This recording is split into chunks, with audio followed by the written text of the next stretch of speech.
इस चैप्टर में एक पार्ट ये आता है सरफेस केमिस्ट्री में कि हमें एड्सॉर्प्शन के टाइप्स सोचने हैं, क्लासिफाई करना है। ये तो हमने उसके एक बेसिक पढ़े थे लास्ट क्लास तक कि सरफेस है और उस सरफेस पर एड्सॉर्प्शन फोर्सेस की वजह से हो रहा है, डिसबैलेंस की वजह से। फोर्सेस अनबैलेंस्ड हैं। यहाँ ये किसी बाहर के मॉलिक्यूल को अट्रैक्ट करना चाहता है ये सरफेस, जिसकी वजह से एड्सॉर्प्शन हो जाता है। लेकिन इन फोर्सेस के नेचर पर अगर मैं इन फोर्सेस को कैटेगराइज करता हूं तो ये दो टाइप की फोर्सेस होती हैं। एक तो ये फिजिकल फोर्सेस होती हैं, वैंडर वॉल्स फोर्सेस होती हैं। दूसरे टाइप की ये फोर्सेस होती हैं जिन्हें हम बोलते हैं chemical forces, chemical interaction, chemical bond. इन दो टाइप की फोर्सेस के अकॉर्डिंग हम इन्हें कैटेगराइज करते हैं, फिजिकल एड्सॉर्प्शन या फिजियोजॉर्प्शन। और दूसरे टाइप का जो एड्सॉर्प्शन है वो कहलाता है केमिजॉर्प्शन। ये दो बड़े इंपॉर्टेंट कैटेगराइजेशन हैं और ये सीधे रिलेटेड हैं इस बात से कि हम किस टाइप की फोर्सेस यहां पर अप्लाई कर रहे हैं सरफेस पर। जब मैं सरफेस बोलता हूं तो इसका मतलब ये नहीं होता, क्योंकि मैं ऐसे लिख देता हूं सरफेस, तो दिमाग में ये कंसेप्ट नहीं जाना चाहिए कि सरफेस हमेशा प्लेनर होगा। सरफेस कैसा भी हो सकता है। सरफेस बड़ा मॉलिक्यूल है, जैसे मैंने बताया था, बहुत बड़े मॉलिक्यूल हैं। स्फेरिकल भी हो सकता है सरफेस, जिगजैग भी हो सकता है सरफेस, सरफेस इस तरीके का भी हो सकता है। तो सरफेस से, क्योंकि ये सोचना आसान होता है, यहाँ हम अपनी बात अच्छी तरह से समझ सकते हैं, इसलिए सरफेस ऐसा बनाया जाता है। सरफेस का मतलब ये नहीं है कि बस वो हमेशा प्लेनर ही होगा। केमिकल रिएक्शन उतने आसान एनवायरनमेंट में नहीं होते हैं। सरफेस ये प्लेनर, नॉन प्लेनर, स्फेरिकल, किसी भी तरीके का सरफेस हो सकता है। तो मैं जो ये शुरू कर रहा हूं एड्सॉर्प्शन, ये तो हमने लास्ट क्लास में किया था, इतना पार्ट तो ये डिस्कस कर लिया था हमने। क्लासिफिकेशन करना है अभी हमें। क्लासिफिकेशन इन फोर्सेस के नेचर पर हम दो टाइप से इन्हें क्लासिफाई कर सकते हैं, depending upon the nature of forces existing between adsorbate and adsorbent. Adsorbate and adsorbent तो ये हो गया, बाहर से जो आकर के एड्सॉर्ब हो रहा है सब्सटेंस, वो एड्सॉर्बेट। इन दोनों के बेस पर, इन दोनों के बीच में जो फोर्स वर्क कर रही है, उस बेस पर हम इसको क्लासिफाई कर सकते हैं दो तरह से। एक फिजिकल एड्सॉर्प्शन या फिजियोजॉर्प्शन बोला जाता है, और दूसरा बोला जाता है केमिकल एड्सॉर्प्शन या केमिजॉर्प्शन। ये कैटेगराइजेशन किया जाता है। जब फोर्सेस का नेचर वैंडर वॉल्स होगा, फिजिकल एड्सॉर्प्शन में बस एक बात मेन याद रखनी है, वैंडर वॉल्स फोर्सेस अगर होंगी,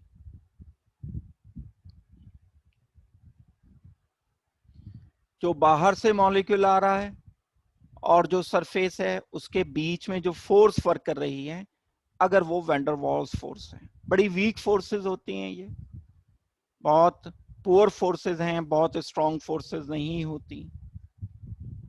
ये फोर्सेस जब अप्लाई हो रही होती हैं सरफेस एंड बाहर से आने वाले मॉलिक्यूल के बीच में, तब हम इसको बोलते हैं कि ये फिजिकल एड्सॉर्प्शन है।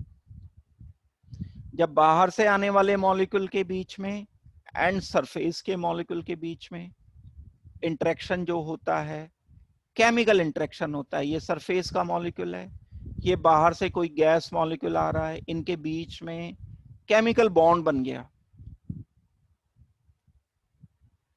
जो कि कंपैरेटिवली इस वैंडर वॉल्स फोर्स के कंपैरिजन में काफी स्ट्रॉन्ग होता है। केमिकल बॉन्ड अगर बन गया या केमिकल इंटरेक्शन हो गया, या इस फोर्स का नेचर केमिकल है, इलेक्ट्रॉन एंड ऑर्बिटल का कुछ इंटरेक्शन हो रहा है, लोन पेयर कहीं बॉन्ड पेयर में कन्वर्ट हो रहा है, इन सरफेसेस के एटम के ऑर्बिटल्स कहीं इस्तेमाल हो रहे हैं। जब ये इंटरेक्शन शेल के लेवल पर पहुंच जाता है तब हम उसे केमिकल एड्सॉर्प्शन बोल रहे होते हैं। और chemical adsorption definitely van der वाल एड्सॉर्प्शन के कंपैरिजन में काफी स्ट्रांग होता है। तो पहले फिजिकल एड्सॉर्प्शन हम देखते हैं। अगर फोर्सेस का नेचर वैन डर वाल्स है, वैन डर वाल नेचर का मतलब क्या हो गया, ये वीकर फोर्सेस हैं, तब हम इसको फिजिकल एड्सॉर्प्शन बोल रहे होते हैं। केमिकल एड्सॉर्प्शन हम इसको कब बोलेंगे? केमिकल एड्सॉर्प्शन बोलने के लिए हमें एटम बाहर से जो आने वाला है एंड सरफेस का जो एटम है उसके बीच में केमिकल बॉन्ड सोचना होगा। केमिकल बॉन्ड का मतलब है इंटरेक्शन, केमिकल इंटरेक्शन सोचना होगा। ये इंटरेक्शन कोवेलेंट हो सकता है, ये इंटरेक्शन आयोनिक हो सकता है। बड़ा सिंपल सा कैटेगराइजेशन है। बस अब हमें ये पहचानना होगा जब हम सरफेस की डिटेल पर जाएंगे कि कहाँ इंटरेक्शन फिजिकल है और कहाँ इंटरेक्शन केमिकल है। अगर ये इंटरेक्शन आपको डिटेल से पता चल जाएंगे तो आप इन्हें रिकॉग्नाइज कर सकते हो। रिकॉग्नाइज हो जाएगा तब हम इसको कैटेगराइज भी आसानी से कर सकते हैं। अब हम इन दोनों में डिस्टिंक्शन करेंगे। फिजिकल एड्सॉर्प्शन एंड फिजियोसॉर्प्शन में डिस्टिंक्शन करना है। यहां एक बात अगर आप थोड़ा सा ध्यान से सोचते हो इस केस में एंड इस केस में, तो ये बात समझना बड़ा सिंपल है कि जो भी van der Waals force apply होती है उनमें मॉलिक्यूल का नेचर इन्वॉल्व कभी भी नहीं होता। वैन डर वाल्स फोर्स तो किसी भी दो टाइप के मॉलिक्यूल के बीच में अप्लाई हो जाती है। मेरे पास एक मॉलिक्यूल, दूसरा मॉलिक्यूल, इन दोनों के बीच में अगर मैं अप्लाई करता हूं वैन डर वाल्स फोर्स तो इन मॉलिक्यूल का नेचर कुछ भी हो, van der Waals force apply होगी होगी। चाहे ये सल्फर डाइऑक्साइड है, चाहे ये कार्बन डाइऑक्साइड है, चाहे ये मीथेन है, वैन डर वाल्स फोर्स लगेगी लगेगी। लेकिन अगर हम बात करते हैं केमिकल या आयोनिक इंटरेक्शन की, कोवेलेंट या आयोनिक इंटरेक्शन की दो एटम या मॉलिक्यूल्स के बीच में, तब ये बड़ा स्पेसिफिक होता है। स्पेसिफिक होने का मतलब ये है कि ऐसे ही किसी भी दो एटम के बीच में आयोनिक बॉन्ड नहीं बन जाएगा। एक पर पॉजिटिव इंटरेक्शन होना चाहिए, दूसरे पर नेगेटिव होना चाहिए। एक पर पॉजिटिव चार्ज होना चाहिए, दूसरे पर नेगेटिव चार्ज होना चाहिए, तभी तो आयनिक बॉन्ड बनेगा। तो केमिकल एड्सॉर्प्शन बहुत स्पेसिफिक होता है, यानी एक स्पेशल टाइप का मॉलिक्यूल ही आकर सरफेस पर एड्सॉर्ब हो पाएगा। फिजियोसॉर्प्शन स्पेसिफिक नहीं है। फिजियोसॉर्प्शन स्पेसिफिक नहीं है मतलब कोई भी एटम या मॉलिक्यूल सरफेस से इंटरेक्शन कर सकता है फिजियोसॉर्प्शन में, कोई प्रेफरेंस नहीं होती। जबकि केमिसॉर्प्शन में एक पर्टिकुलर प्रेफरेंस होती है और उस प्रेफरेंस के बाद ही हम मॉलिक्यूल को एड्सॉर्ब करा रहे होते हैं।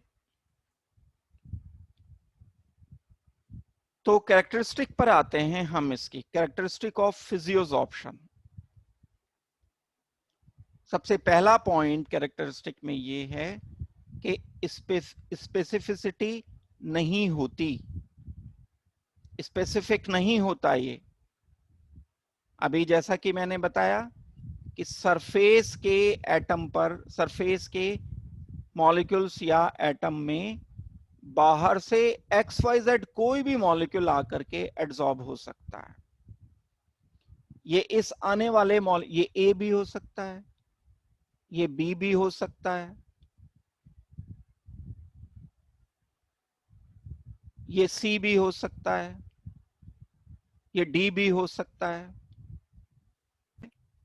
कि कोई भी मॉलिक्यूल या एटम बाहर से इररेस्पेक्टिव टू इट्स नेचर, कोई भी मॉलिक्यूल है, चाहे ये पोलर है, चाहे ये नॉन पोलर है, चाहे कार्बन डाइऑक्साइड है, सल्फर डाइऑक्साइड है, नाइट्रेट है, बस इसके बीच में तो वैन डर वाल इंटरेक्शन होना चाहिए।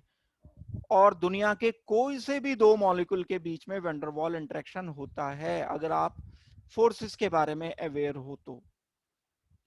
दुनिया के कोई से भी दो मॉलिक्यूल्स हैं, चाहे वो आयंस हैं, चाहे वो न्यूट्रल मॉलिक्यूल हैं, चाहे उनमें हाइड्रोजन बॉन्डिंग हो रही है, चाहे वो न्यूट्रल एटम है, वैन डर वाल इंटरेक्शन तो होगा ही होगा।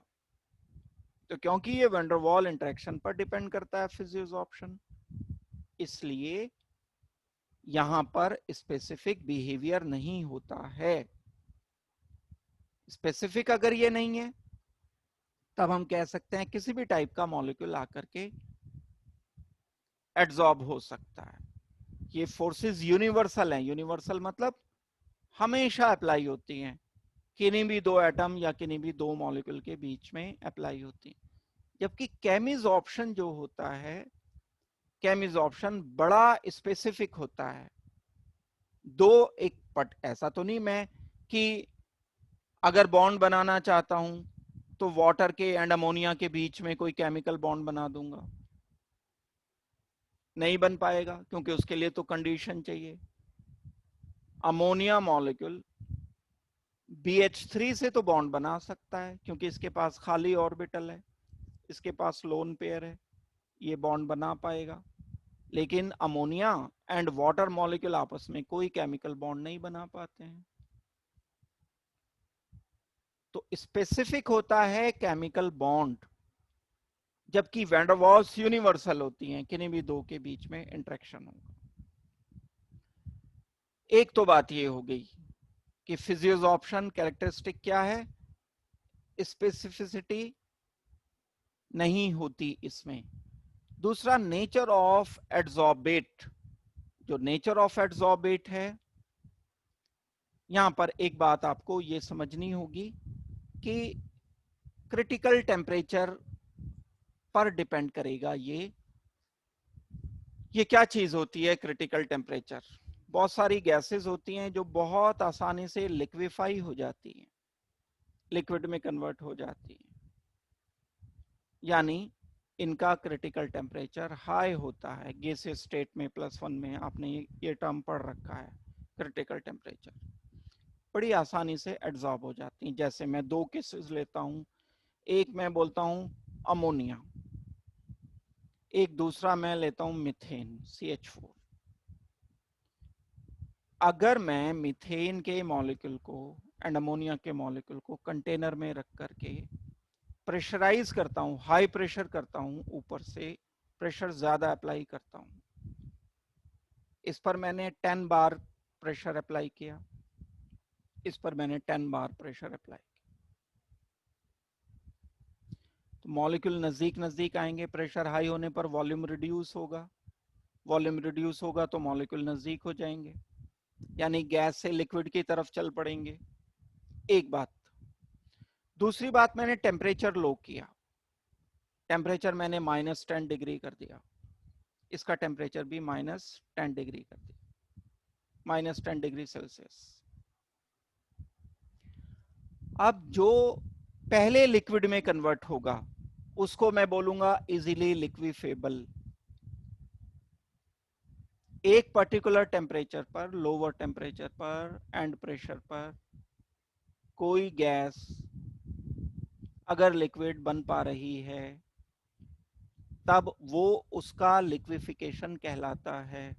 ये लिक्विफिकेशन का temperature and pressure her gas के लिए अलग अलग होता है।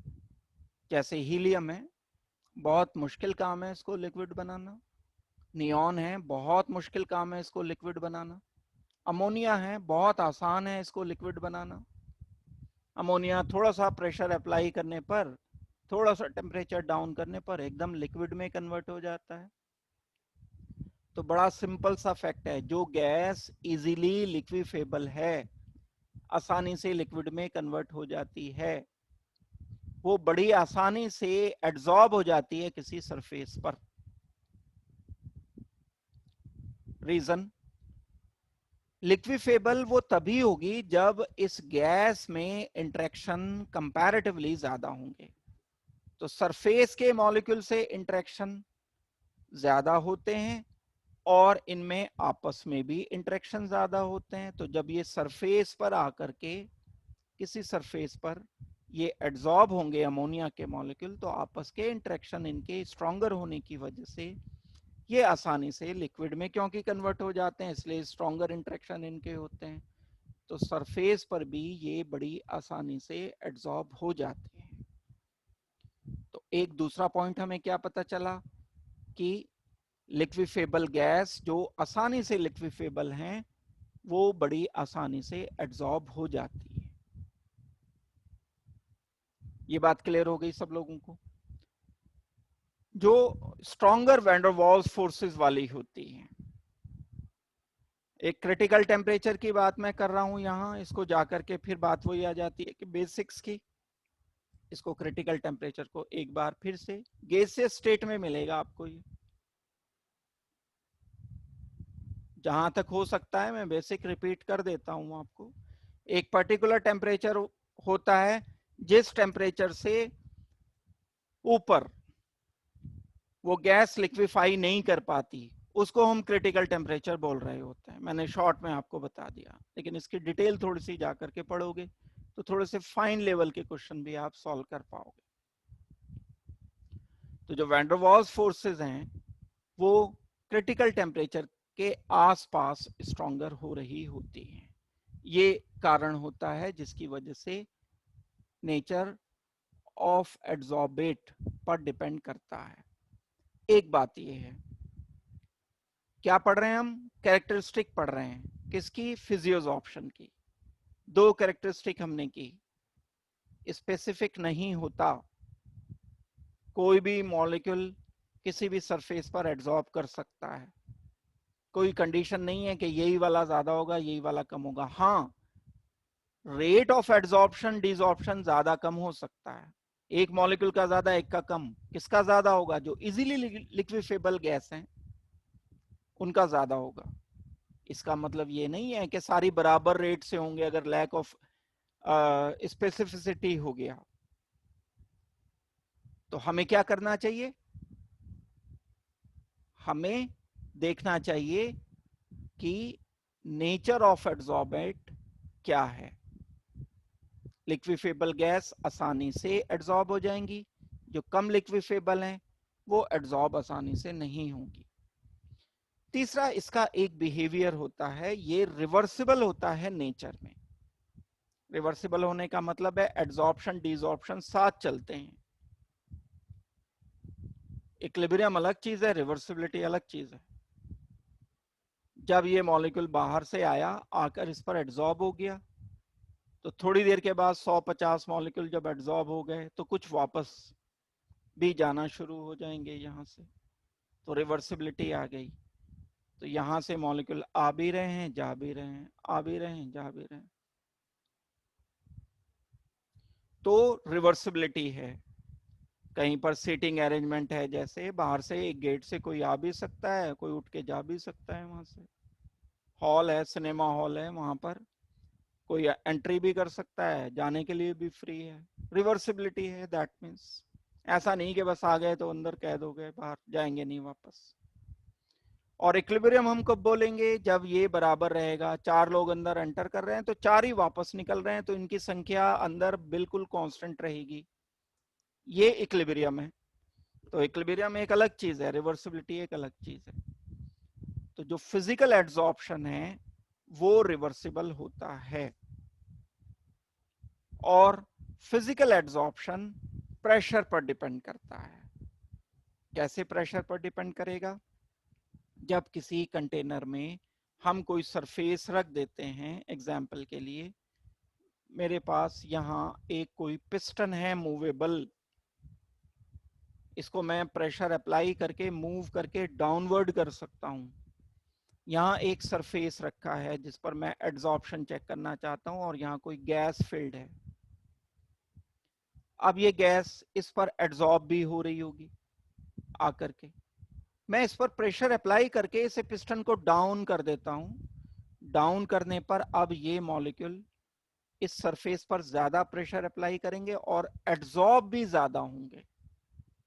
तो जो फिजिकल एड्सॉर्प्शन होता है वो सीधे सीधे प्रोपोर्शनल होता है प्रेशर के, डायरेक्टली प्रोपोर्शनल होता है। प्रेशर आप अगर ज्यादा करोगे तो एड्सॉर्प्शन ज्यादा होगा, प्रेशर कम कर दोगे, यहां से आपने क्या किया, ऐसे पिस्टन को ऊपर करना शुरू कर दिया, ये पिस्टन हटा दिया। हटाने के बाद आपने एक वैक्यूम क्रिएट करके यहां की गैस सारी निकाल दी, बहुत स्ट्रॉन्ग वाला वैक्यूम क्लीनर लगा दिया, बहुत मजबूत वाला जो हैवी ड्यूटी वाला होता है। तो वो सारी गैस बाहर निकाल देगा।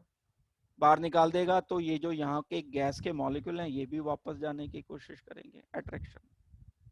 हम क्या कर रहे हैं, वैक्यूम क्लीनर से प्रेशर ही तो कम कर रहे हैं।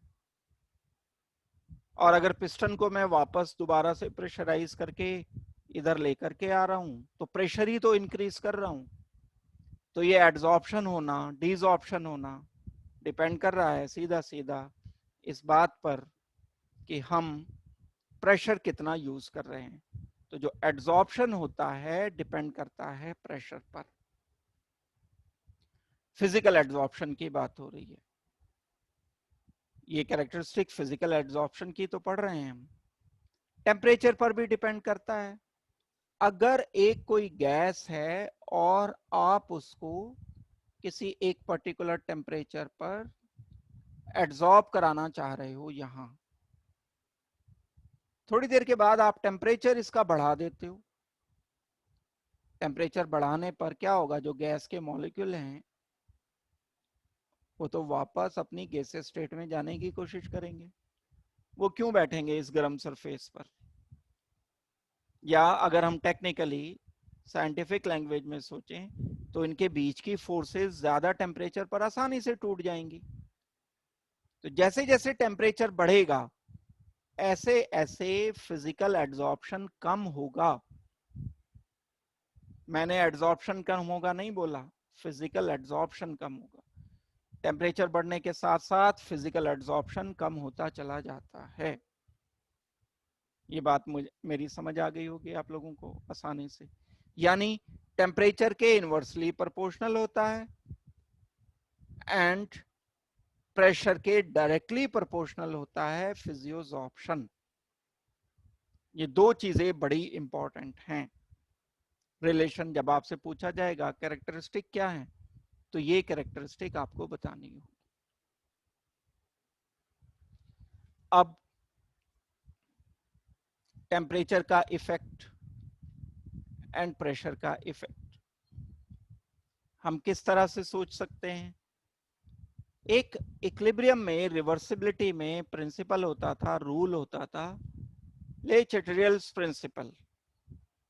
आप कुछ भी प्रोनाउंस करो उसको, ले शैतलिए प्रिंसिपल बोलो या कुछ भी बोलो, रिवर्सिबिलिटी पर बेस जो प्रिंसिपल होता था वही रिवर्सिबिलिटी के प्रिंसिपल यहां अप्लाई होते हैं प्रेशर के लिए भी एंड टेम्परेचर के लिए भी।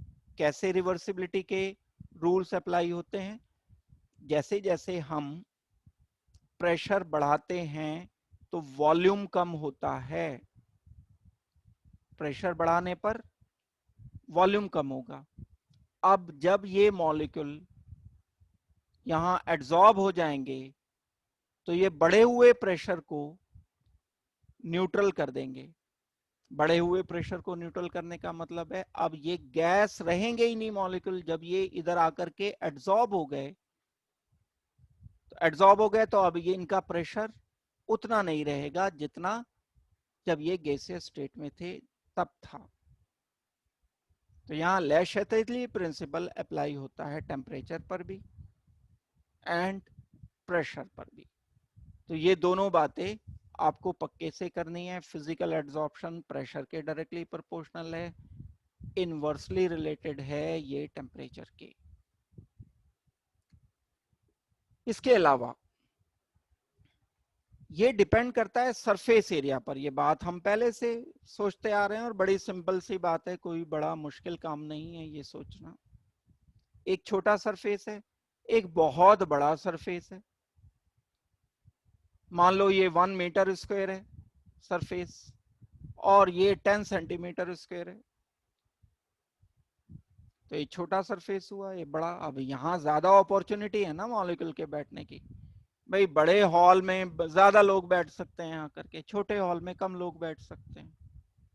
छोटा स्टेडियम है कोई, वहां कम लोग आकर के बैठेंगे, तो यहाँ कैपेसिटी ज्यादा है 1 मीटर स्क्वायर पर, तो एड्सॉर्प्शन भी ज्यादा होगा।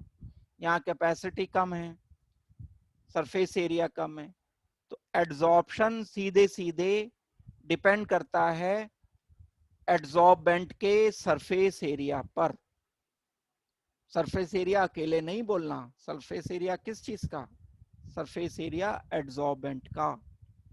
एड्सॉर्बेंट का सरफेस एरिया बढ़ेगा तब हम क्या करेंगे? एड्सॉर्प्शन प्रोसेस को बढ़ाएंगे। अब ये सरफेस एरिया, क्योंकि ऐसा तो है नहीं कि किसी रिएजेंट की शीट्स रखी होंगी जैसे मैं ये दिखा रहा हूं, यहाँ प्लेन रखे होंगे, वो हम तो उसे सॉलिड कंसीडर कर सकते हैं। सॉलिड अगर मैं एक क्यूब मानता हूं, पहले भी मैंने ये एग्जांपल दिया था, इसको क्यूब की तरह से मानते हुए तो मैं इसका सरफेस एरिया कैसे बढ़ा सकता हूं? इस क्यूब को 2 पार्ट में कर दो, 4 पार्ट में कर दो और डिवाइड करते चले जाओ, छोटे छोटे क्यूब बना लो। इस एक क्यूब के मान लो मैंने 1000 क्यूब बना दिए छोटे, तो इनका सरफेस एरिया तो बहुत बढ़ गया ना सारा। ये मान लो मैंने 10,000 क्यूब बना दिए, 1 लाख क्यूब बना दिए, छोटे करते चले जा रहे हैं हम इन्हें क्यूब को। जितना फाइनली डिवाइडेड करते चले जाओगे, जितना पाउडर बनाते चले जाओगे, जितना छोटे पार्टिकल्स बनाते चले जाओगे, उतना ही सरफेस एरिया बढ़ता चला जाएगा। तो बहुत सारे केमिकल रिएक्शन में एक बात लिखी होती है, फाइनली डिवाइडेड पाउडर। कैटलिस्ट जो यूज किया जाता है पाउडर्ड फॉर्म में यूज किया जाता है, इसलिए यूज किया जाता है क्योंकि हम चाहते हैं कि उनका सरफेस एरिया ज्यादा आए। तो एक डिपेंडेंसी क्या किस बात पर है? सरफेस एरिया ऑफ एड्सॉर्बेंट पर डिपेंड करता है। अगर हम चाहते हैं कि एड्सॉर्प्शन ज्यादा हो तो सरफेस एरिया हमें ज्यादा रखना पड़ेगा। तो ये सारे फैक्टर्स बता रहा हूं मैं फिजियोसॉर्प्शन के लिए।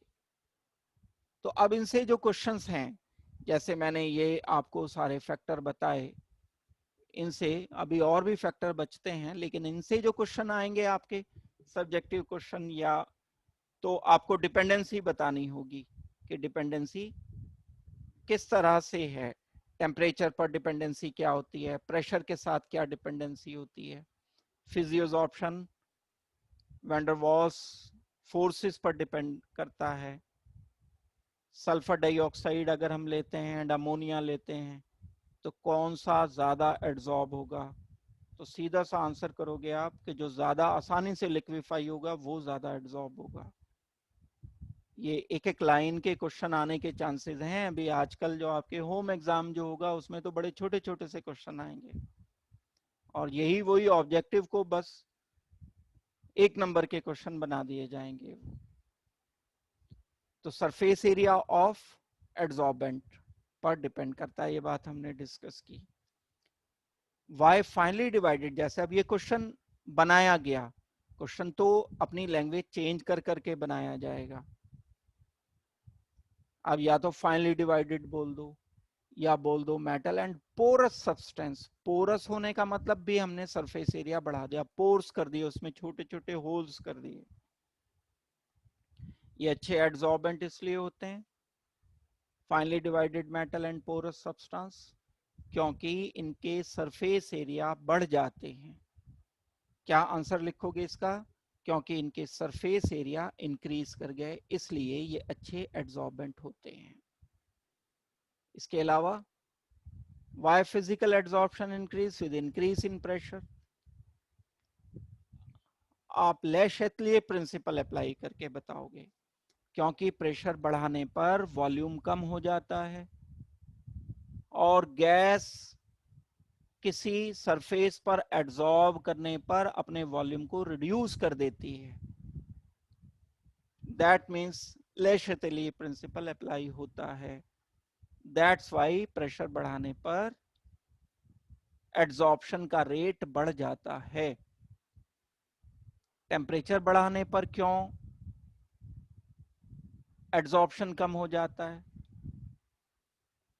जब हमने टेम्परेचर बढ़ाया, अच्छा, हमने लास्ट क्लासेस में पढ़ा था कि जब हम एड्सॉर्प्शन करते हैं, यहां पर आकर के ये एड्सॉर्ब हो गया सरफेस पर, तो कुछ हीट इवॉल्व होती है। ये बात अगर किसी को याद रही होगी तो एड्सॉर्प्शन प्रोसेस एक्सोथर्मिक होता है, हीट इवॉल्व होती है इसमें। ये बात आपको बता चुका मैं। इंटरेक्शन होता है ना सरफेस के मॉलिक्यूल में एंड बाहर से आने वाले मॉलिक्यूल में, कुछ इंटरेक्शन है, फोर्स अप्लाई हो रही है, फोर्स स्टेबिलिटी मिल रही है सिस्टम को, तो कुछ हीट इवॉल्व हो जाएगी। ये प्रोसेस एक्सोथर्मिक है, हीट पहले से इवॉल्व हो रही है। वो बात एक अलग है कि आप भले ही वो इतना कम है कि देख नहीं पा रहे हो, उसे ऑब्जर्व नहीं कर पा रहे हो, हीट इवॉल्व लेकिन होती है। अब अगर पहले से ही हीट इवॉल्व हो रही है और उल्टा आप टेम्परेचर बढ़ा रहे हो, तो ये तो ले शैटलियर प्रिंसिपल के अपोजिट है। किसी प्रोसेस में जिसमें हीट पहले से इवॉल्व हो रही होती है और उल्टा आप उसमें टेम्परेचर और बढ़ा रहे हो, हाँ हीट रिक्वायर्ड होती, एंडोथर्मिक रिएक्शन ये होता, तब फेवरेबल था, तब टेम्परेचर बढ़ाना फेवरेबल हो जाता।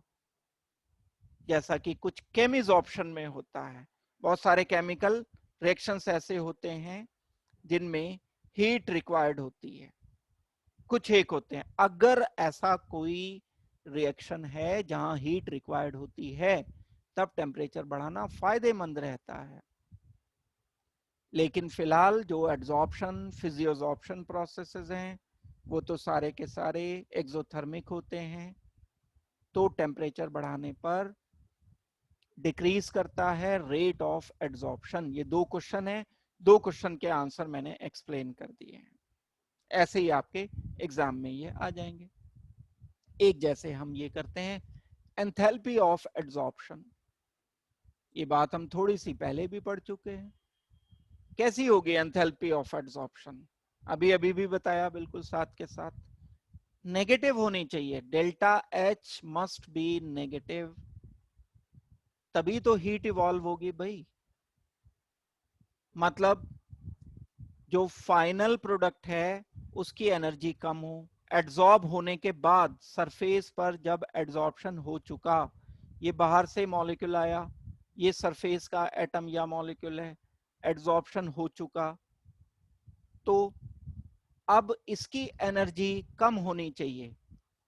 जो पहले सिस्टम था जब ये गैस का मॉलिक्यूल घूम रहा था, तब इसकी एनर्जी ज्यादा थी, तो ज्यादा एनर्जी से कम एनर्जी स्टेट में आ गया। जब ज्यादा एनर्जी से, ये ज्यादा एनर्जी है यहाँ, कम एनर्जी स्टेट में आ गया, तो इतनी एनर्जी का क्या होगा, ये एनर्जी लिबरेट कर जाएगी। तो ये एक इनिशियल स्टेट है, ये फाइनल स्टेट है। E2 फाइनल स्टेट है, ये E1 इनिशियल स्टेट है। E1 से E2 में पहुंचाया मैंने, ये बाद की एनर्जी है, ये पहले की एनर्जी है। तो बाद की एनर्जी कम है, E2 कम है, माइनस E1 ज्यादा है, तो डेल्टा E नेगेटिव होना चाहिए ना। यही थर्मोडायनेमिक्स में आप पढ़ते हो कि अगर एक्सोथर्मिक रिएक्शन होता है तो डेल्टा E की वैल्यू नेगेटिव होती है, चाहे इसे याद कर लो चाहे इसे यहां समझ लो बात को। डेल्टा E नेगेटिव होगा अगर हीट इवॉल्व हो रही है। तो एंथैल्पी ऑफ एड्सॉर्प्शन जो होता है फिजियोसॉर्प्शन के लिए नेगेटिव होता है, यानी ये प्रोसेस एक्सोथर्मिक प्रोसेस है।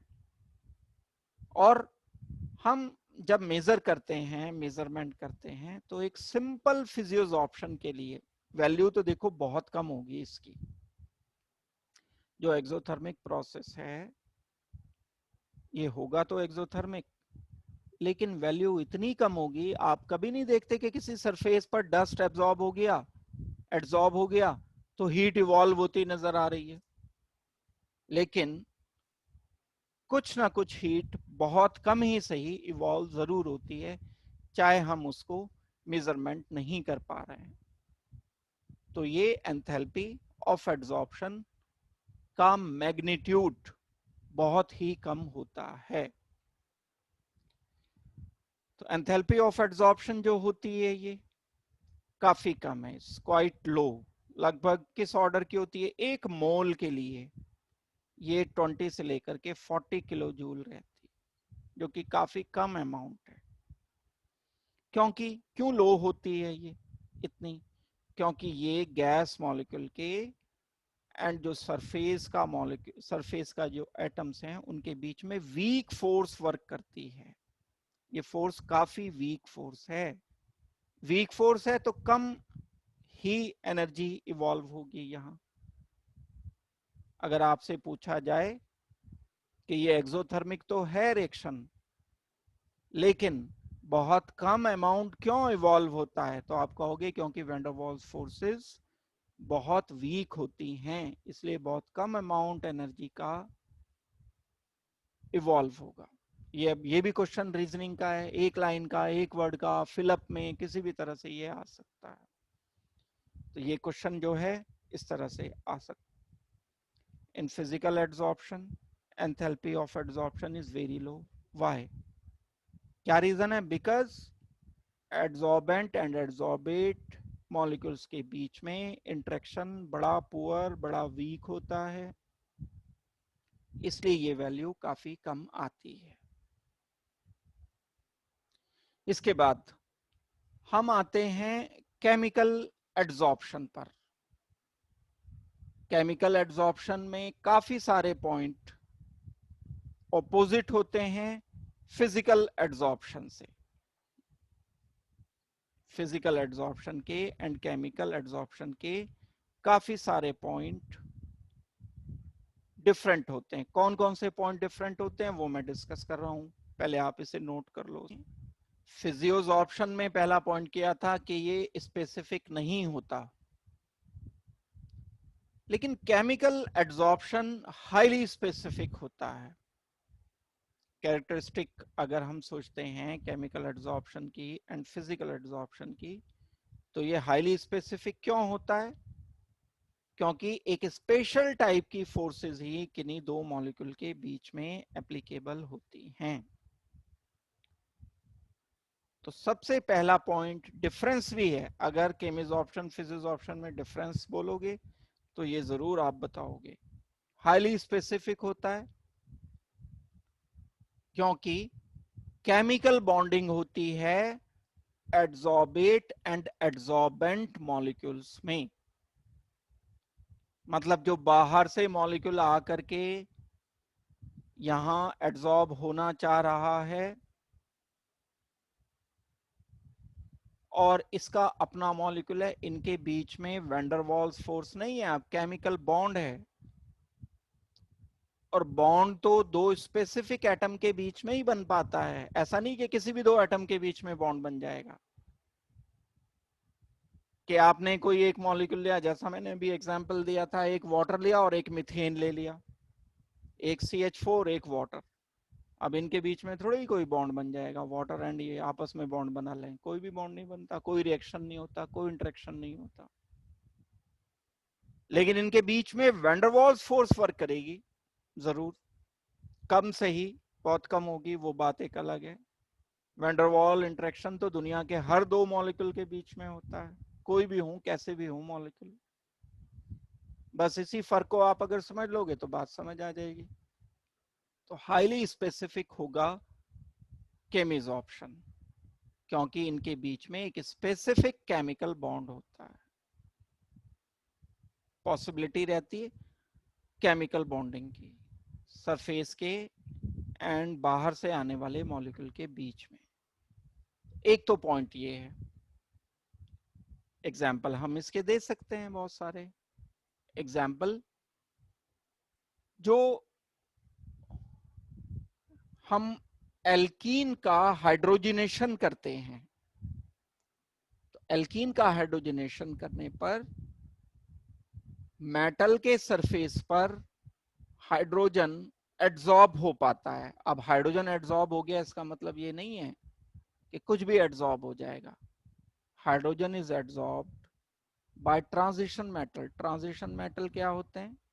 जिनमें डी ऑर्बिटल्स पार्शली फिल्ड होते हैं, जैसे आयरन, जैसे कोबाल्ट, जैसे निकल, जैसे कॉपर, जैसे क्रोमियम। ये सब ट्रांजिशन मेटल्स हैं। इन ट्रांजिशन मेटल के पास जब हम डिटेल देखते हैं तो कुछ वेकेंट डी ऑर्बिटल्स होते हैं। ये वेकेंट डी ऑर्बिटल बाहर से आने वाले हाइड्रोजन से कॉम्बिनेशन कर लेते हैं और हाइड्राइड बना लेते हैं। ये हाइड्राइड जब बन जाता है, मेटल हाइड्राइड, तो ये एक इंटरमीडिएट की तरह से वर्क करता है। तो ये हाइड्रोजन से इंटरेक्शन करेगा, किसी और से नहीं कि आपकी मर्जी आई कि चलो इस बार H2 से नहीं कराते रिएक्शन, क्लोरीन से करा दो। तो क्लोरीन से नहीं करेगा, ये हाइड्राइड ही बना पाता है मेटल। तो ये स्पेसिफिक हो गया रिएक्शन। स्पेसिफिक हो गया तो केमिजॉर्प्शन या केमिकल एड्सॉर्प्शन हाईली स्पेसिफिक होता है। इसी तरह से इन मेटल के सरफेस पर ऑक्सीजन भी एड्सॉर्ब हो जाते हैं।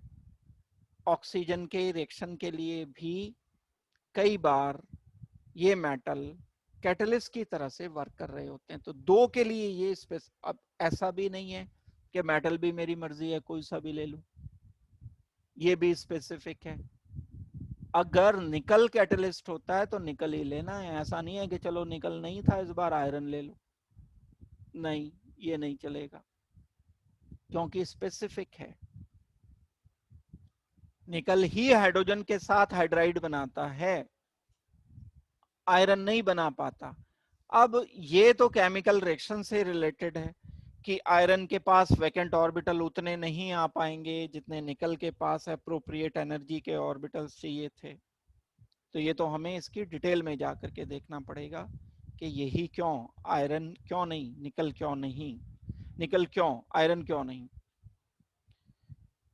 तो ये जो मेटल्स होते हैं या तो हाइड्रोजन के साथ या ऑक्सीजन के साथ ऑक्साइड एंड हाइड्राइड बना देते हैं, जिसकी वजह से हम इन्हें बोलेंगे कि ये आसानी से कैटलिस्ट की तरह से रिएक्शन करते हैं और बड़े स्पेसिफिक होते हैं नेचर में। हाईली स्पेसिफिक होना ये कहलाता है जो मैंने आपको समझाया। एक बात तो ये केमिजॉर्प्शन के लिए, तो ये तो बात बिल्कुल फिजियोजॉर्प्शन से ऑपोजिट हो गई। नोट कर लो इसको जल्दी से।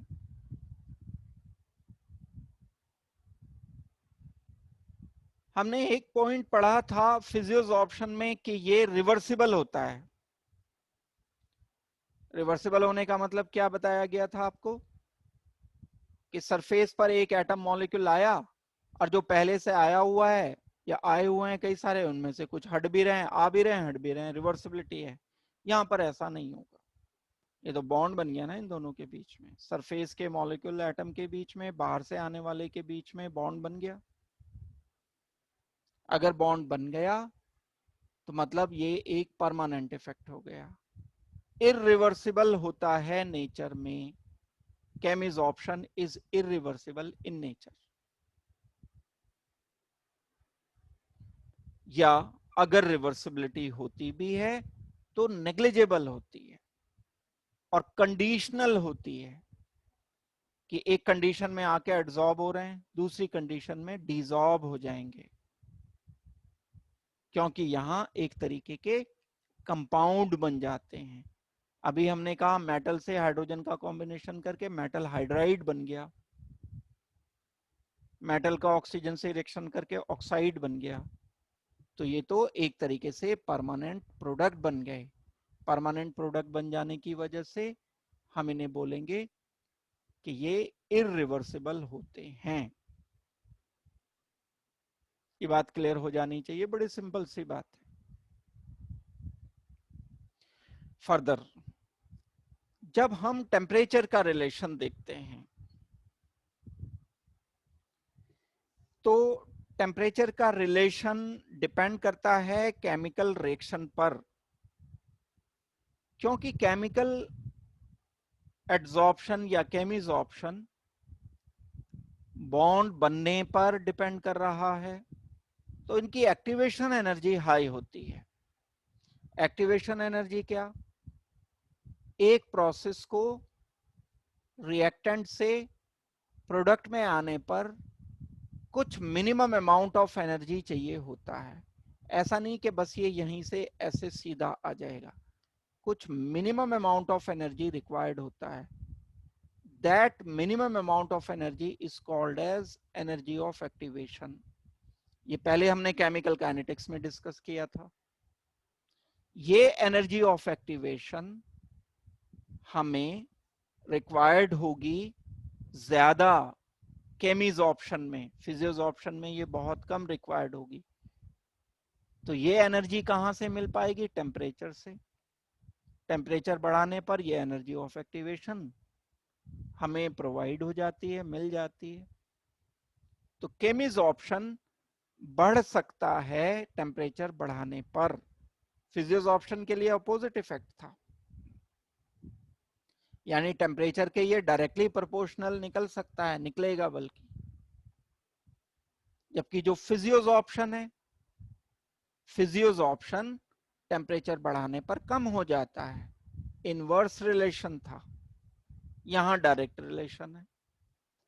लेकिन अगर हम प्रेशर का इफेक्ट देखते हैं तो प्रेशर तो फेवर करेगा केमिसॉर्प्शन को भी। यहां पर सरफेस रखा है एक, यहां मूवेबल पिस्टन मैंने लगा दिया, ये गैस के मॉलिक्यूल्स हैं। जब मैं इस पिस्टन को आगे शिफ्ट कर देता हूं, आगे बढ़ा देता हूं, अब ये गैस के मॉलिक्यूल इस पर आकर के स्टिक कर जाएंगे। तो चाहे यहां केमिसॉर्प्शन हो रहा है या फिजियोसॉर्प्शन हो रहा है, गैस के मॉलिक्यूल को तो अपॉर्चुनिटी बढ़ी हुई मिल रही है हाई प्रेशर पर। तो हाई प्रेशर से फिजियोसॉर्प्शन भी बढ़ता है, केमिसॉर्प्शन भी बढ़ता है, लेकिन टेम्परेचर पर इफेक्ट ऑपोजिट आते हैं। तो ये क्वेश्चन के एरिया हैं, यहां से क्वेश्चंस आपको फ्रीक्वेंटली मिलते हैं।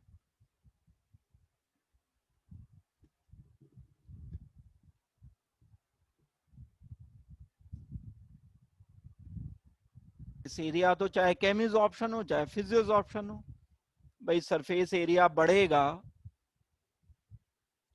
तो एड्सॉर्प्शन कैसा भी हो बढ़ेगा, चाहे केमिसॉर्प्शन हो। ये तो सरफेस एरिया यहाँ ज्यादा है, ज्यादा मॉलिक्यूल्स हैं जो इनवाइट कर रहे हैं बाहर से आने वाले मॉलिक्यूल को एड्सॉर्प्शन के लिए। सरफेस एरिया कम, एड्सॉर्प्शन कम, सरफेस एरिया ज्यादा, एड्सॉर्प्शन ज्यादा। तो केमिसॉर्प्शन हो या फिजियोसॉर्प्शन हो, हम बोलेंगे कि यहां पर एड्सॉर्प्शन बढ़ेगा। Extent of chemisoption is directly proportional to surface area। पूरी बात करनी है एड्सॉर्बेंट का सरफेस एरिया। बात क्लियर हो गई है? अब इसके बाद की बात आती है, अगर हम बोलते हैं कि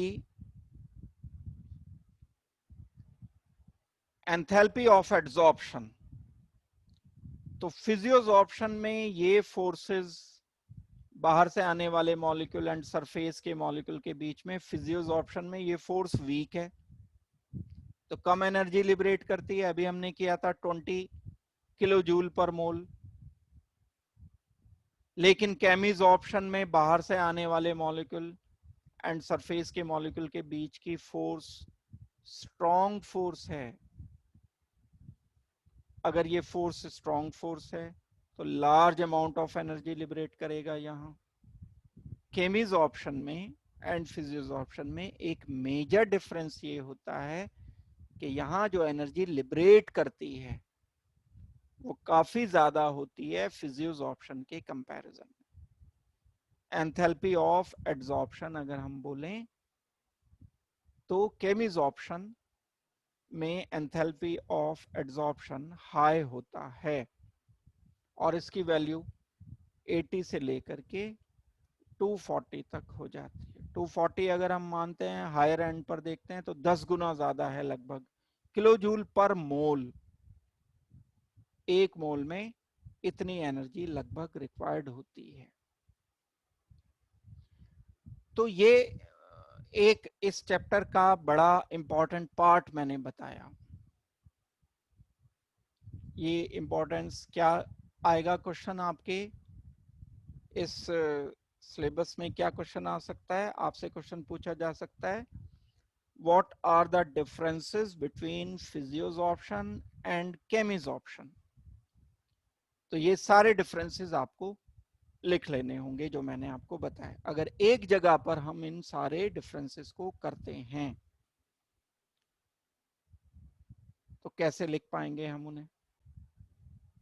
इस डिस्टिंक्शन को अगर हम एक जगह पर लिख लेते हैं, वही सारे पॉइंट हैं, ये कुछ नए अलग से नहीं है, सारे वही पॉइंट्स हैं जो हमने किए।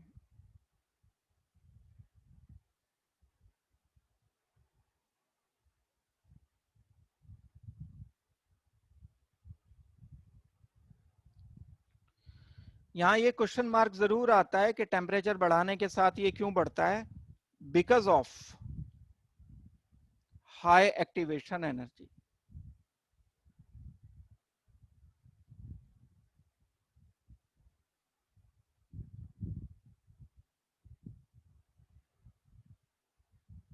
जब एक्टिवेशन एनर्जी इसकी ज्यादा है तो टेम्परेचर बढ़ाना फायदेमंद रहेगा, इसके बावजूद भी कि ये एक्सोथर्मिक रिएक्शन है। तो एक्टिवेशन एनर्जी रीजन रहेगा इसका।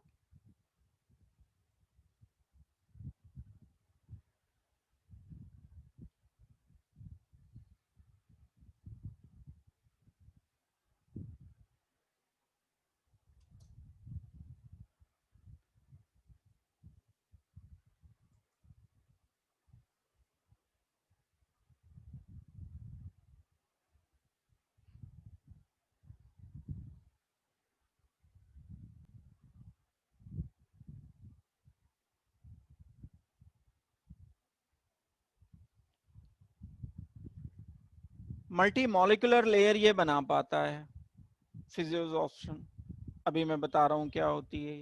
केमिज ऑप्शन मोनो लेयर बना पाता है बस।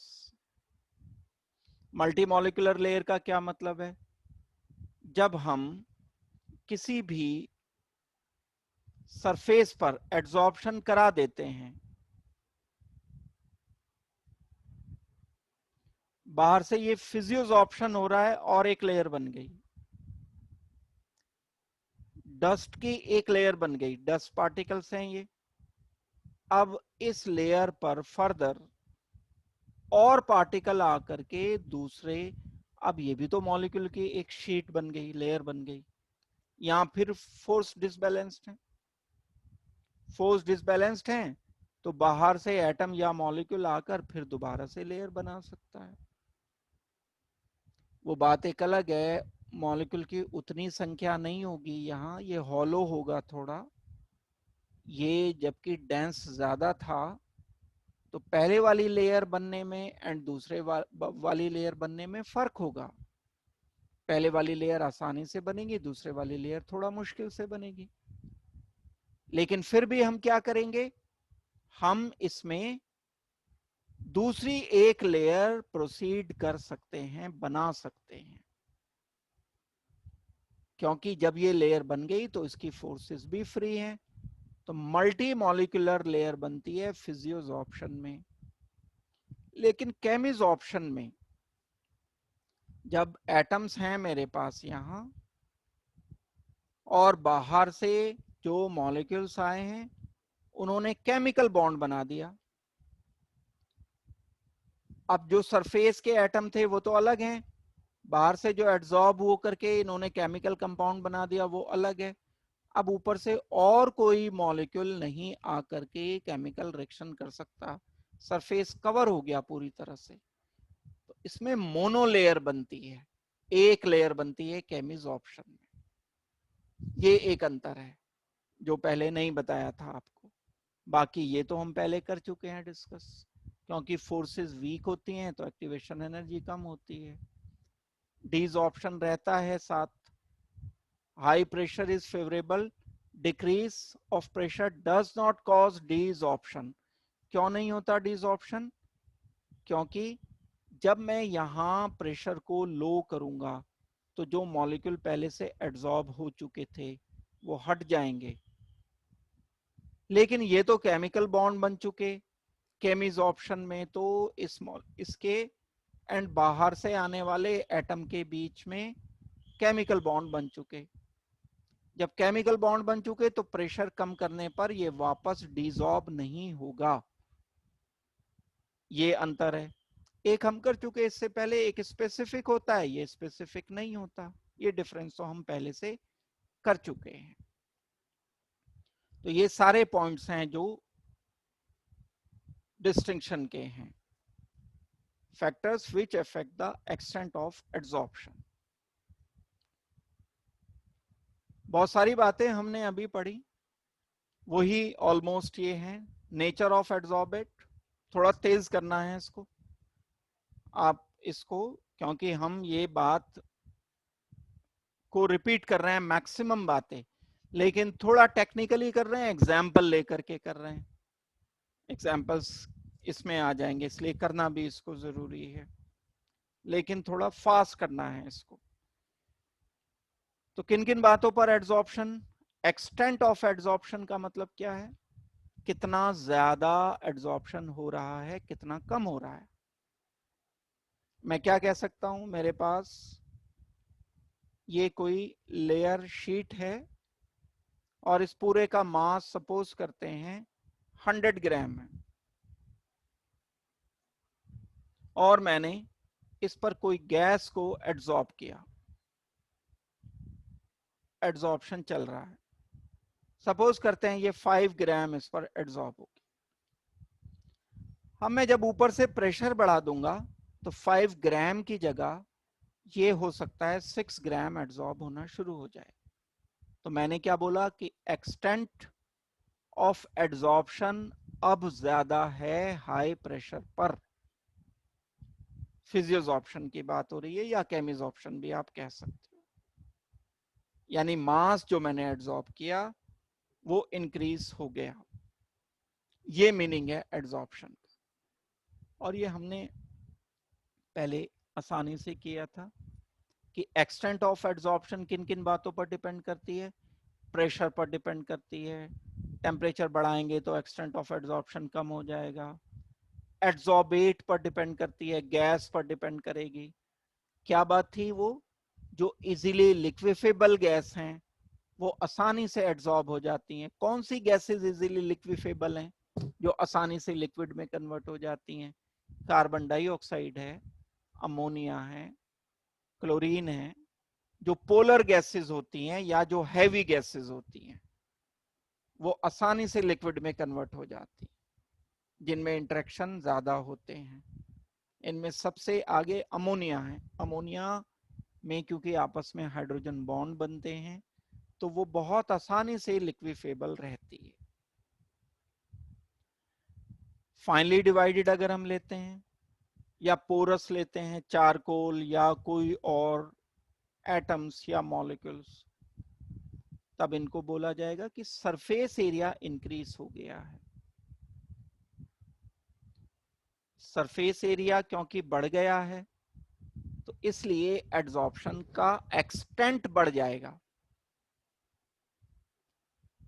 तो बहुत सारे जो गैस मास्क होते हैं उनको बनाने के लिए ये फाइनली डिवाइडेड पाउडर यूज किए जाते हैं। चारकोल में जो माइन वगैरह में जाते हैं लोग, जो लेबर होते हैं या इंजीनियर्स होते हैं, माइन के अंदर जिन्हें जाना पड़ता है, तो वहाँ चांसेस रहते हैं सल्फर डाइऑक्साइड या पॉइजनस गैसेस के लीकेज के, तो वो मास्क जो लगा के जाते हैं उसमें चारकोल होता है, चारकोल से पास होती है बाहर के आने वाली ऑक्सीजन या गैसेस ब्रीदिंग के लिए जो, तो उसमें जो पॉइजनस गैसेस होती हैं सल्फर डाइऑक्साइड वगैरह, ये इस चारकोल में एड्सॉर्ब हो जाती है। तो मास्क वगैरह में हम इसे यूज कर रहे होते हैं।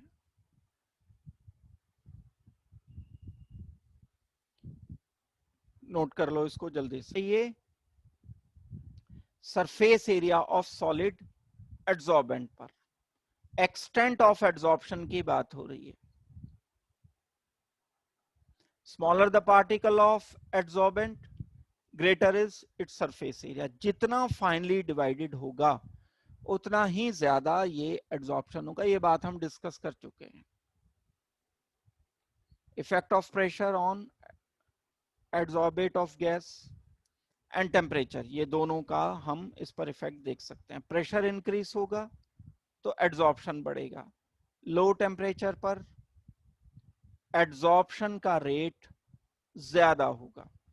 यानी अगर हम दोनों चीजें इकट्ठी साथ लेते हैं, लो टेम्परेचर लें एंड हाई प्रेशर लें,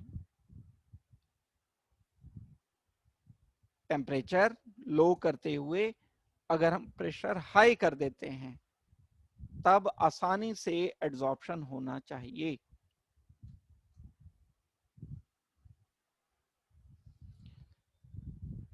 अब यहां से, ये मैं क्यों इतनी डिटेल दोबारा से बता रहा हूं, यहां से एक पॉइंट बिल्कुल अलग कंक्लूड किया जाता है।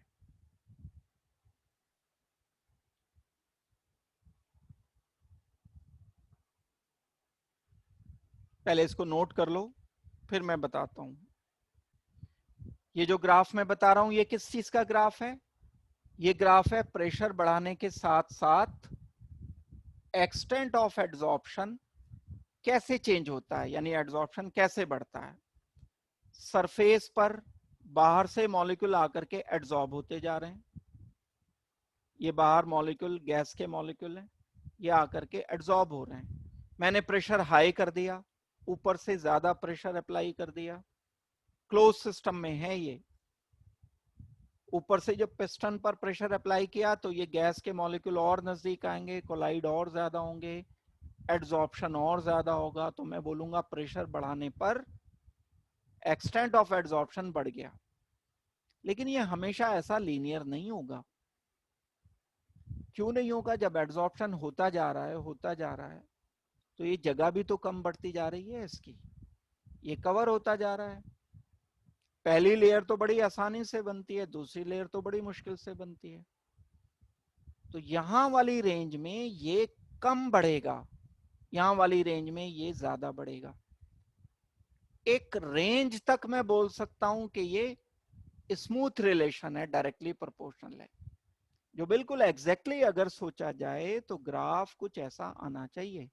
एक रेंज तक तो ठीक है, बढ़ता जाएगा, लेकिन एक लिमिट के बाद प्रेशर की रेंज ऐसी आएगी कि आप प्रेशर बहुत ज्यादा बढ़ा रहे हो तब थोड़ा बहुत ये एक्सटेंट ऑफ एड्सॉर्प्शन हो गया। शुरू में प्रेशर हमने बढ़ाया तो एड्सॉर्प्शन काफी ज्यादा हो गया, फिर प्रेशर बढ़ाया तो एड्सॉर्प्शन हो गया, फिर प्रेशर बढ़ाया तो एड्सॉर्प्शन हो गया, फिर प्रेशर बढ़ाया तो एड्सॉर्प्शन बहुत कम हुआ, फिर प्रेशर बढ़ाया तो ना के बराबर फर्क पड़ा। तो एक लिमिट के बाद ये पैरेलल हो जाता है प्रेशर एक्सेस के, लगभग पैरेलल हो जाता है, कोई बहुत खास फर्क नहीं पड़ता। तो अगर हमें ग्राफ ड्रॉ करना है इसका तो कुछ इस तरह से ड्रॉ करना चाहिए।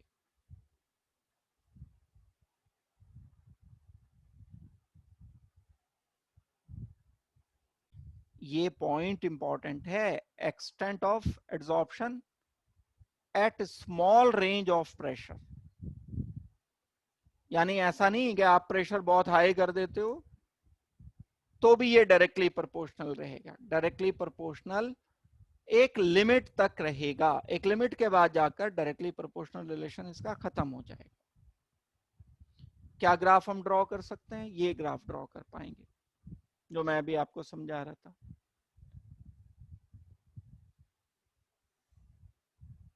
जल्दी से, ये ग्राफ इंपॉर्टेंट है, इसको नोट कर लो। ग्राफ ड्रॉ कराने के लिए ये आ जाता है।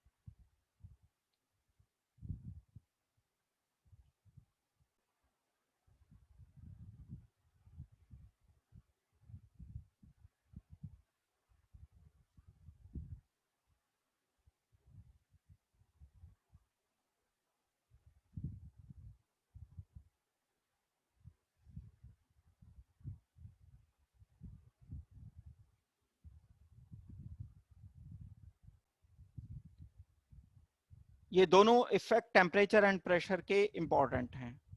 टेम्परेचर के इफेक्ट में जैसे जैसे हम टेम्परेचर बढ़ाते चले जाते हैं, अगर फिजियोज ऑप्शन की बात करें तो फिजियोज ऑप्शन तो सीधे सीधे कम होगा। डेफिनेटली लिमिट के साथ होती हैं चीजें।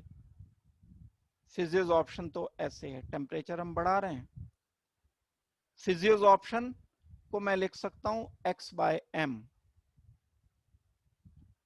ये वो अमाउंट है जो किसी गैस का एड्सॉर्ब हो रहा है, ये वो मटेरियल है जिस पर एड्सॉर्ब हो रहा है। तो x/m मैं लिख सकता हूं इससे, पूरे एक्सटेंट ऑफ एड्सॉर्प्शन है ये। x/m is what is that? Extent of adsorption. लेकिन केमिज ऑप्शन बढ़ता है, एक लिमिट तक बढ़ता है, ऐसा नहीं है कि बढ़ता ही जाएगा। भाई जितनी एक्टिवेशन एनर्जी चाहिए थी, दो अपोजिट इफेक्ट वर्क कर रहे हैं। एक तरफ तो एक्सोथर्मिक एरेक्शन, एक तरफ एक्टिवेशन एनर्जी चाहिए। तो जब उसको एक्टिवेशन एनर्जी मिल जाएगी, उसके बाद तो नुकसान होना शुरू हो जाएगा टेम्परेचर बढ़ाने का। एक लिमिट तक टेम्परेचर बढ़ाना फायदेमंद है। x/m जो होता है केमिज ऑप्शन में, एक लिमिट तक एक्सटेंट बढ़ाएगा, फिर अगर मैंने टेम्परेचर बढ़ाया, फिर टेम्परेचर बढ़ाने पर कम हो जाएगा। तो एक ऑप्टिमम टेम्परेचर होता है जहां पर हर एक केमिकल रिएक्शन के लिए एक ऑप्टिमम टेम्परेचर होता है। तो ये टेम्परेचर ऑप्टिमम टेम्परेचर है,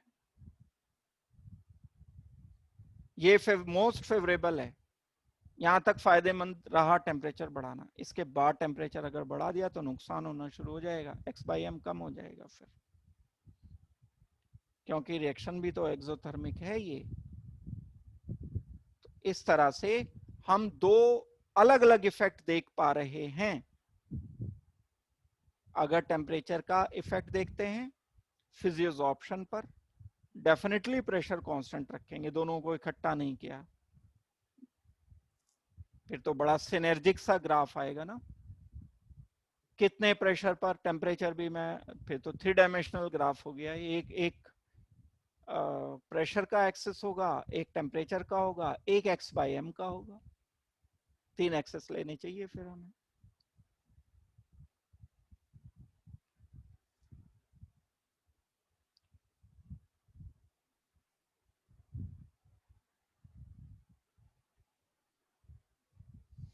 तो ये ग्राफ दोनों कंपैरिजन इंपॉर्टेंट हैं, इनको अच्छी तरह से समझ करके नोट करना है।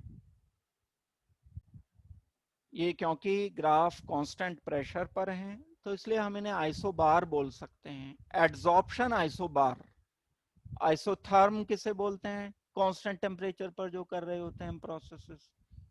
आइसोकोर किसे बोलते हैं? जो कांस्टेंट वॉल्यूम पर करते हैं। आइसोबार हम किसे बोलते हैं? आइसोबार हम उन ग्राफ्स को बोलते हैं जो कांस्टेंट प्रेशर पर लिए जाते हैं।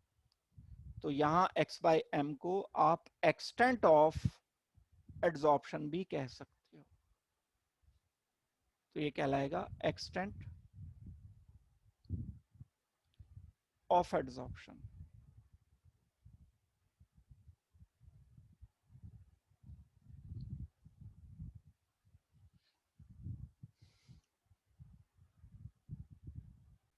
आपको लिखनी आनी चाहिए कि हम किसे कहते हैं। The relationship between extent of adsorption and temperature at any constant temperature, at any constant pressure is called as adsorption isobar। ये फिजियोजॉर्प्शन के लिए एंड केमिजॉर्प्शन के लिए अलग अलग आएगा। जो अभी हमने किया था वो इनफैक्ट ये आइसोबार ही थे। आइसोथर्म अलग चीज होगी। आइसोथर्म का मतलब हम क्या करेंगे, टेम्परेचर कांस्टेंट रखेंगे और प्रेशर को चेंज करेंगे। आइसोथर्म अलग चीज है। आइसो मतलब सेम, बार मतलब प्रेशर, आइसोबार यानी कांस्टेंट प्रेशर। आइसोथर्म मतलब, आइसो मतलब सेम, थर्म मतलब टेम्परेचर।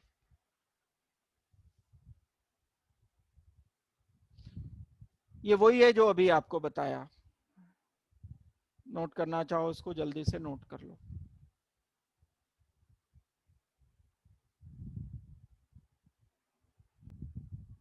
कैसे डिफाइन कर सकते हो आइसोथर्म को? चलो, एड्सॉर्प्शन आइसोथर्म अगर मैं आपसे क्वेश्चन पूछता हूं, how can you define adsorption isotherm, पूछ लिया मैंने क्वेश्चन। अगर फिक्स टेम्परेचर पर, कांस्टेंट टेम्परेचर पर हम जो गैस एड्सॉर्ब हुई है और जो प्रेशर हमने अप्लाई किया उसके बीच में रिलेशन लेते हैं, तो वो कहलाता है एड्सॉर्प्शन आइसोथर्म।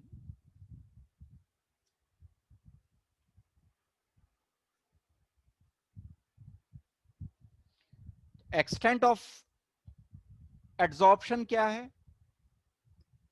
ये x बाय एम से हम इसे एक्सप्रेस करते हैं, और x बाय एम में मास ऑफ गैस एड्सॉर्ब हो जाएगा, साथ के साथ मास ऑफ एड्सॉर्बेंट हो जाएगा। एड्सॉर्बेट एंड एड्सॉर्बेंट के मास का रेशो है एक्सटेंट ऑफ एड्सॉर्प्शन, ये जो x बाय एम लिखा है। तो एक्सटेंट ऑफ एड्सॉर्प्शन ये एक्सप्रेस करना है हमेशा।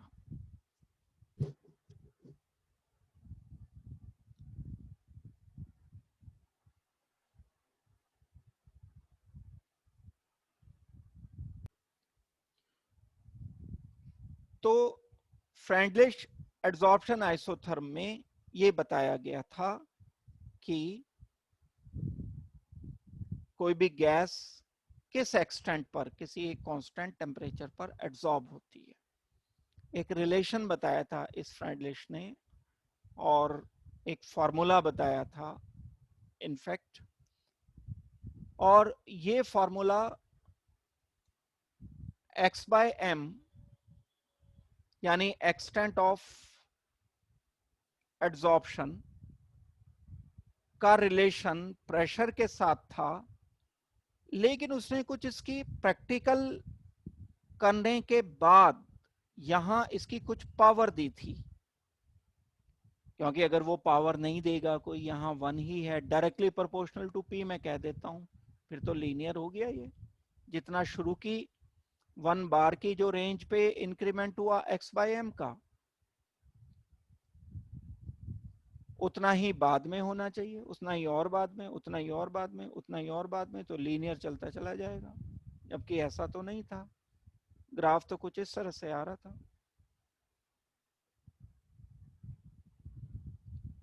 तो उसने ये कुछ यहां पावर दी थी, और ये पावर उसने बोला था कि ये होगा 1/n, और ये n की वैल्यू अलग अलग गैसेस के लिए, अलग अलग एड्सॉर्बेंट के लिए अलग अलग आई थी। n की वैल्यू जो होगी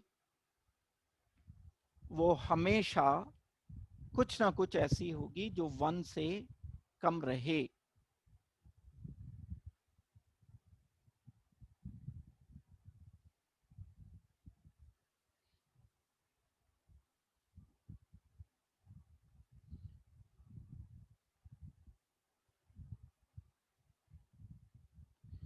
ये रिलेशन बोला जाता है फ्रेंडलिश एड्सॉर्प्शन आइसोथर्म रिलेशन। यहां बाकी सारी चीजें वही हैं, x by 1, x by M, जो हमने अभी पीछे किया था, ये सारी चीजें वही रहेंगी।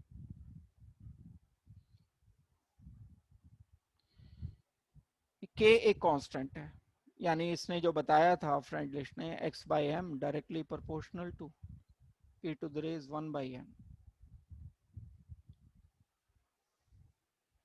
एक से ज्यादा रहेगी n की वैल्यू।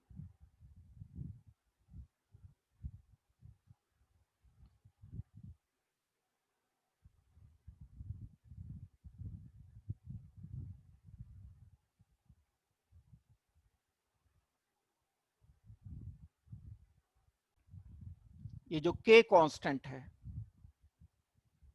ये हमेशा का कांस्टेंट नहीं है, ये किसी गैस पर डिपेंड करेगा, ये एड्सॉर्बेंट पर डिपेंड करेगा। That means k depends on adsorbate and adsorbent. ऐसे ही value of n is also not independent, ये भी डिपेंड करती है, ये डिपेंड करती है एड्सॉर्बेट पर एंड एड्सॉर्बेंट पर। यानी अगर हम कोई एड्सॉर्बेट फिक्स कर देते हैं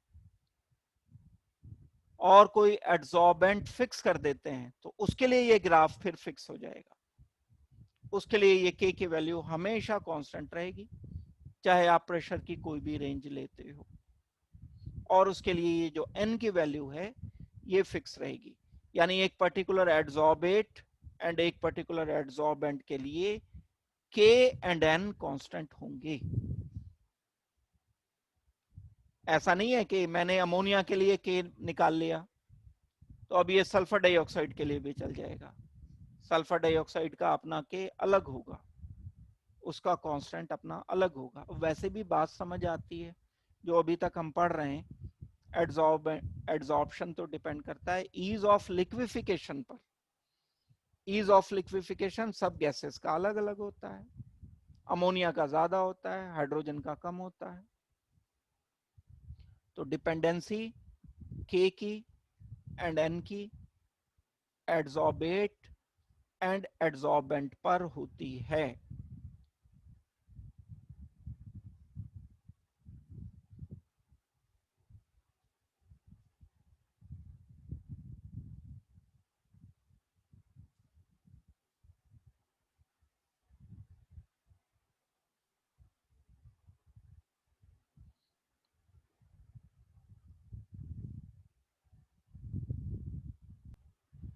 तो अगर हम फ्रेंडलिश एड्सॉर्प्शन आइसोथर्म अलग अलग टेम्परेचर पर कंसीडर करते हैं, अलग अलग टेम्परेचर पर कंसीडर करने से ये ग्राफ डाउनवर्ड शिफ्ट होता चला जाएगा। एक्स बाई एम एक पर्टिकुलर टेम्परेचर पर जितना है उससे हायर टेम्परेचर पर डाउनवर्ड होगा, क्योंकि टेम्परेचर बढ़ा देने से एड्सॉर्प्शन कम हो जाता है। प्रेशर मैंने उतना ही लिया, हाई टेम्परेचर पर एड्सॉर्प्शन कम हो रहा है इतने प्रेशर पर, और सेम प्रेशर पर एड्सॉर्प्शन का एक्सटेंशन ज्यादा है।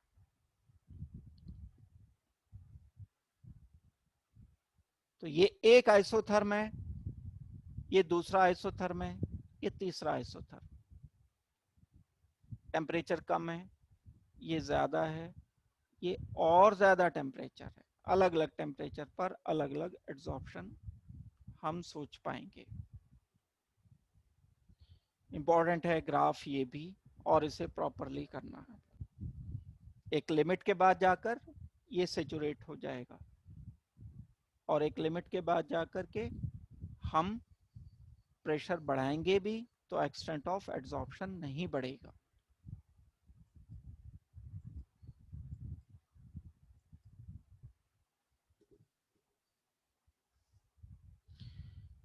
इसका ये जो रिलेशन इसने निकाला, ये टोटली प्योरली प्रैक्टिकली निकाला था। क्या था रिलेशन ये हमारे पास? जो रिलेशन इसने निकाला वो था x by M extent of adsorption is equal to, या डायरेक्टली प्रोपोर्शनल किसके था? p to the raise 1/n के।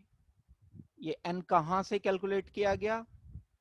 गैस के एंड एड्सॉर्बेंट एंड एड्सॉर्बेट के नेचर से आया। ये जो प्रोपोर्शनलिटी का साइन हटा कर k लिखोगे, x/m is equal to k p to the raise 1/n। अब हम इसे आगे प्रोसीड करते हुए क्या करते हैं कि थोड़ा सा इसे सॉल्व करने के लिए, मैथमेटिकली सॉल्व करने के लिए हम इसका लॉगरिथम ले लेते हैं। दोनों तरफ लॉग कर दिया मैंने। log x over m is equal to log k plus ये p to the raise 1/n था, तो ये पावर इधर आ जाएगी, log p बन जाएगा। दोनों तरफ अगर मैं log लेता हूं इस इक्वेशन का, ये जो हमने बनाई थी, अब ये तो लीनियर इक्वेशन बन गई। y is equal to mx plus c देखा जाए तो y एक्सिस क्या हो गया यहाँ, log x by m y,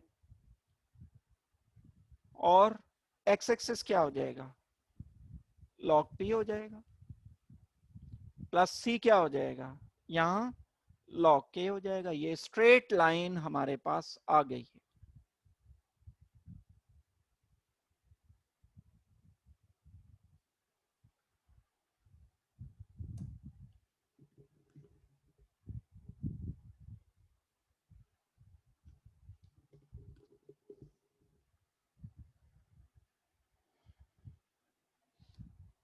यहां पर स्लोप क्या हो जाना चाहिए इसका, 1/n। जब x एक्सिस हम बोल रहे हैं log p, तो 1/m क्या, 1/n क्या हो जाएगा, 1/n हो जाएगा इसका स्लोप। अगर ये लाइन स्ट्रेट लाइन आ रही है, अगर हमने डेटा लिया कोई और डेटा लेने पर हमने स्लोप निकाल लिया, स्लोप निकालना कोई मुश्किल काम नहीं है, 1/n आसानी से निकल जाएगा। जो भी स्लोप निकाला उसको 1/n के बराबर रख के वैल्यू कर दी कैलकुलेट। तो अगर स्ट्रेट लाइन आ गई है, इसका मतलब है कि फॉलो हो रहा है front adsorption isotherm, otherwise follow नहीं हो रहा है, वैलिड नहीं है ये। तो हम चेक करते हैं अलग अलग गैसेस के लिए कि क्या ये इक्वेशन फॉलो हो पा रही है या नहीं हो पा रही है।